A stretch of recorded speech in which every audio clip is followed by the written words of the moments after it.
Following the announcement of Kamala Harris becoming Joe Biden's VP, Wall Street executives are popping the champagne. So now it's not because she's the top cop and she's going to get tough and clean up the corruption in Washington and Wall Street. No. It's actually because of the opposite. I mean, she may not foster the corruption, but she's not going to really do a whole lot about it. I mean, she is a cop, right? And she's going to get tough, just not on Wall Street, but on you, because that's what she does. So now Charles Myers, the founder of financial advisory firm Signum, was talking to CNBC after Biden announced that Harris is his vice presidential pick. This is in response actually to clients that were wanting to know if Biden was going to, pick somebody from the left or ostensibly from the left. That would be among his picks. Elizabeth Warren would be the most left or stay in the center.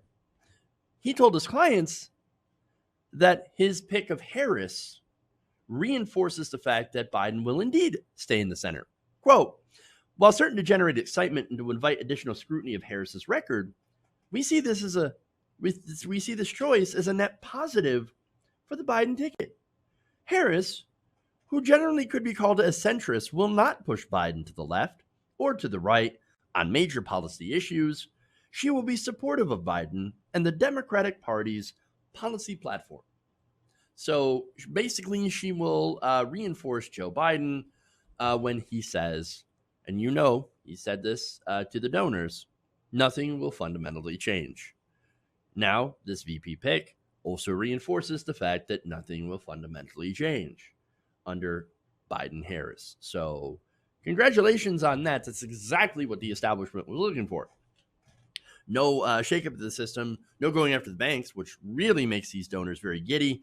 No challenging the imperial hegemony of the United States. So continued imperialism, yay, and all the other corporatism that goes on. And there's a reason of that for that, of course. She was chosen by the system because she's owned by the system. She's a product. And that means, by the way, things that are pretty popular with the Democratic base, but Medicare for all, wealth taxes, Wall Street reform, she's really not going to be pushing Biden to do. Now, other Wall Street executives also joined in because they were very, very happy about this.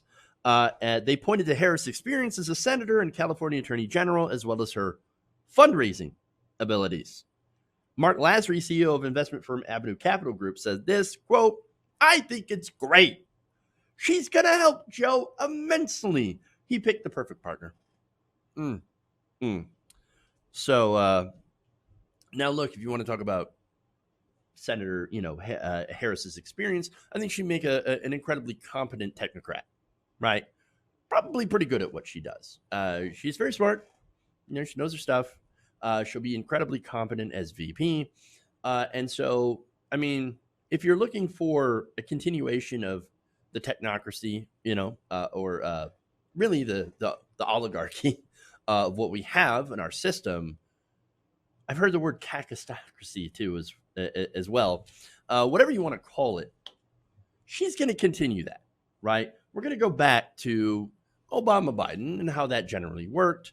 Also back to, Bush without as much of the neoconservatism, back to Clinton, etc. Basically status quo, right? And that's what this means. Going back to status quo. And again, they're super happy about this. And notice what they're going to continue to praise her for.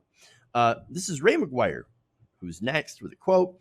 Now, Ray McGuire is CEO of Citigroup, and Blair Efron of investment firm Centerview Partners also hailed Biden's choice of Harris as great. Quote, she has a strong and active fundraising organization.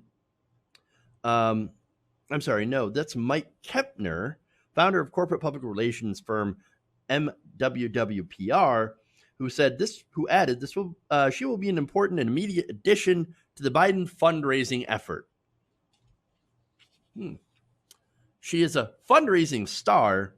Her experience as a prosecutor makes her uniquely qualified to deliver the case against Trump. So look, is Kamala Harris more than able to put together, I guess, make the case against Donald Trump and be able to, do pretty well, I guess, in a debate with Mike Pence, for example? Yeah, probably. Really well. Of course, one danger is Donald Trump hitting Kamala Harris from the left on her criminal justice record. Remember, Donald Trump is 100% shameless. And so he's not going to care that he calls for a tough on crime approach and then also criticizes Harris from the left. Again, it's the same thing he did basically on trade. It's the same thing he did to Hillary Clinton. And so they have to figure out how to deal with that. But the important thing here is did you notice how they all mentioned fundraising? She's going to be a great fundraising star. Fundraising, of course, you guys know, it's where you go to wealthy donors like these people that are aforementioned, and you beg them for money.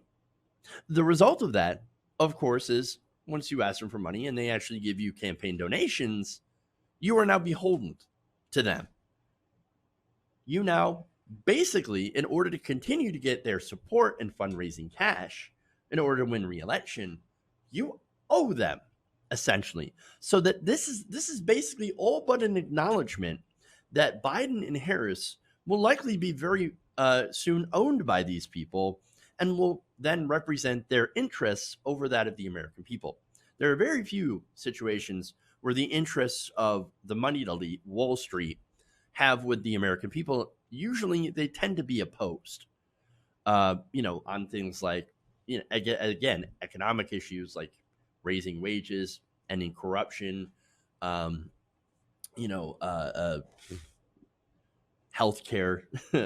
healthcare reform specifically, things like that. Okay. Wealth taxes, it's a big one. Taxes in general, right? And so, yeah, they are not aligned with the American people. And that means also Biden and Harris will likely, at least in those regards, will not be aligned with the American people. I mean, just calling it what it is, right? So, Wall Street, very, very thrilled with this election. But they almost weren't, right? Because for a while there, Bernie Sanders was ahead in the primary. You guys remember the glory days, right? Right after Nevada. We were riding high, right? Wall Street was flipping their shit. They were not happy about this. In fact, they were incredibly worried. And they had and they sent people out in mainstream media, for example, Chris Matthews, to go and basically make a comparison. Like if Bernie wins, people will be shot in Times Square, right? Or was it Central Park? They're going to lead all the capitalists out to Central Park and they're going to shoot them.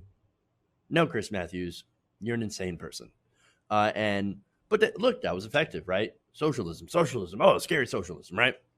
The irony, of course, is that Donald Trump just released an ad yesterday after the pick, which, of course, tries to paint Kamala Harris as a far-left socialist. If only someone told you that they were going to use that attack against her. I know, right?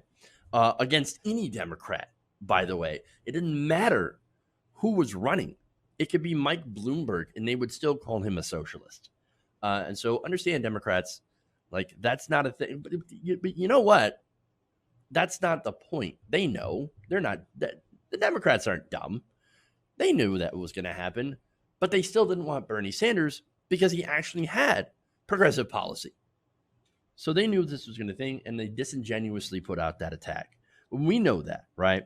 But anyway, on to the other situation, which Wall Street would not have been happy because, again, they did their best and were able to bury Bernie. Well, the other situation would be, again, Biden or, any other nominee choosing a running mate like Elizabeth Warren. So they were mad about that. In fact, one anonymous Wall Street executive and Democratic donor told CNBC back in April, quote, "She would be horrible."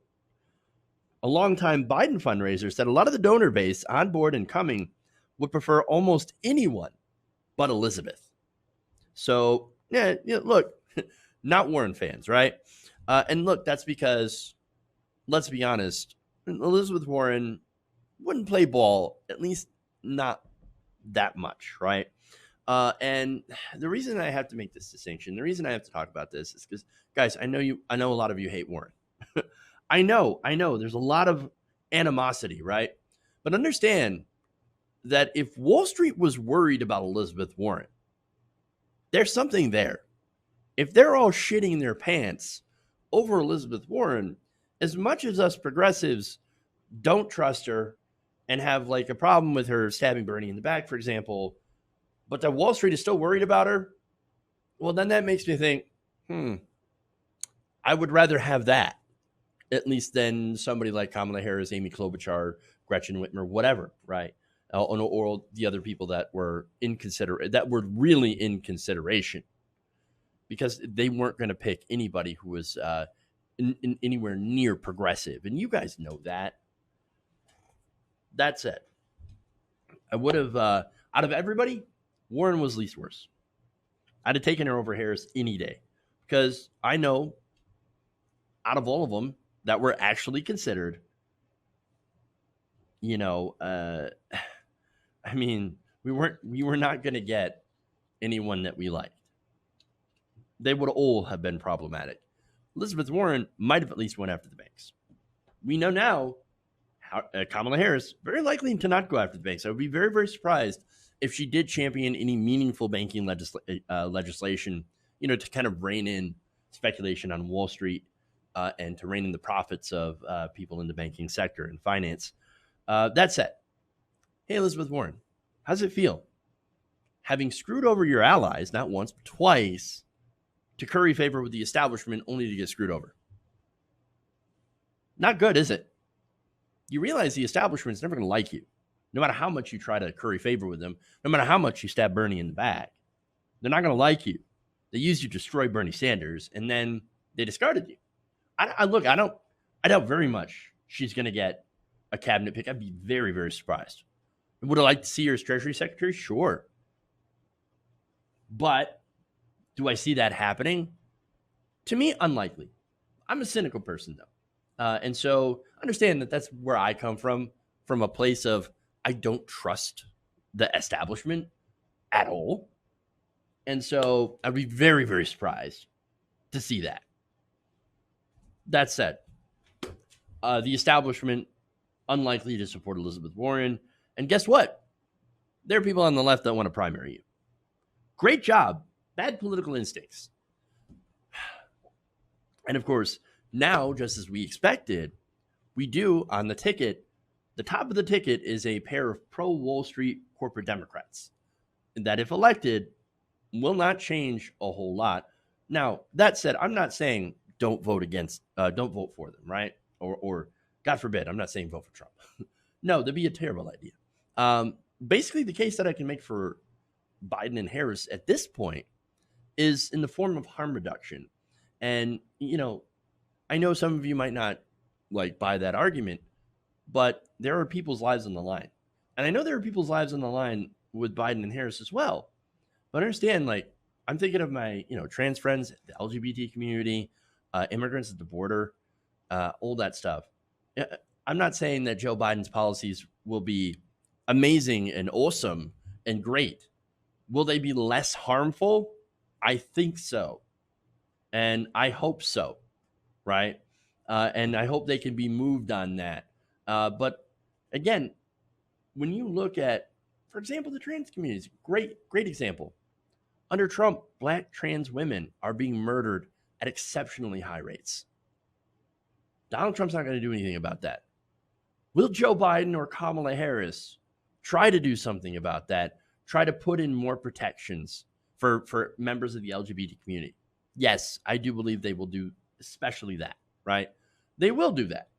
And so I have to look at it, and I have to remind everybody to kind of look at it to try to avoid doing class reductionism when we're talking about the benefits of a Biden-Harris administration over a Trump administration, which again would remove and has already removed a lot of protections from the LGBT community. And so, as much as I just, do not like this ticket, I know it's going to be same old Obama 2.0. And, not great for the environment. Yes, better than Trump. Basically, what you can say is, yes, it's going to suck, but it will suck less than Donald Trump. And unfortunately, that's the choice that we have.